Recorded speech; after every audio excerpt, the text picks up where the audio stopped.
पहली बार जम्मू कश्मीर के वजीर आला ने भारतीय संविधान पर हलफ लिया है।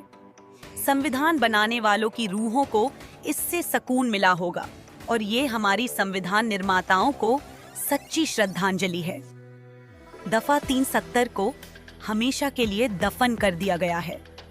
प्रधानमंत्री नरेंद्र मोदी ने गुरुवार को राष्ट्रीय एकता दिवस के मौके पर गुजरात के केवड़िया में परेड को खिताब करते हुए कहा कि जम्मू कश्मीर के अवाम ने अलगाववाद और दहशतगर्दी को पूरी तरह ठुकरा दिया है।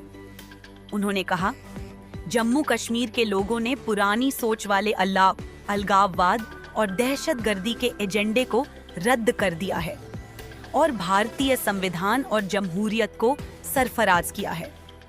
उन्होंने अपने वोटों से 70 साल से जारी गुमराहकुन दुष्प्रचार का खात्मा कर दिया। आज राष्ट्रीय एकता दिवस के इस मौके पर मैं जम्मू कश्मीर के अवाम को सलाम पेश करता हूं। दहशतगर्दों के सरगना अब समझ चुके हैं कि भारत को नुकसान पहुंचाना बेकार है, क्योंकि भारत इन्हें किसी भी सूरत में नहीं छोड़ेगा। उन्होंने कहा, पिछले 10 सालों में भारत ने राष्ट्रीय एकता के लिए खतरा बने कई अहम मसलों का हल निकाला है।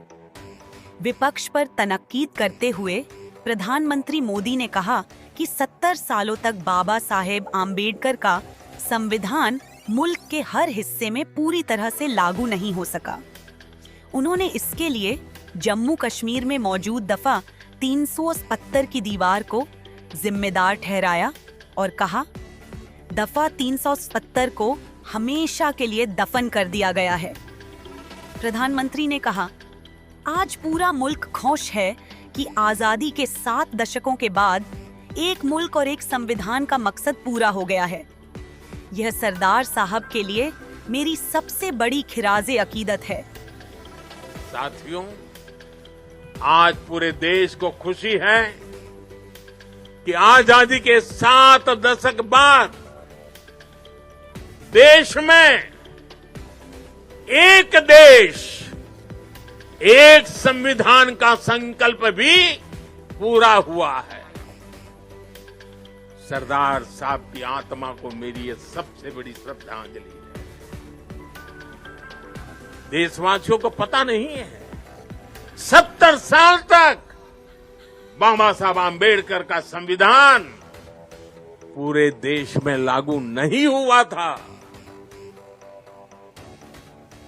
संविधान की माला जपने वालों ने संविधान का ऐसा घोर अपमान किया था।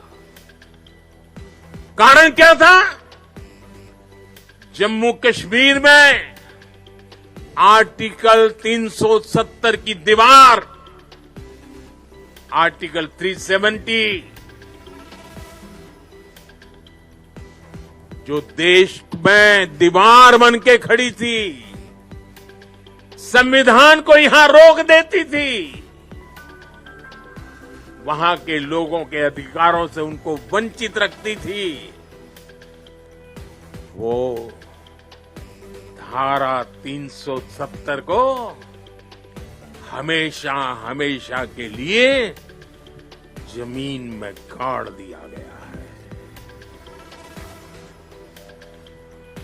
पहली बार वहां इस विधानसभा चुनाव में बिना भेदभाव को वोट डाले गए।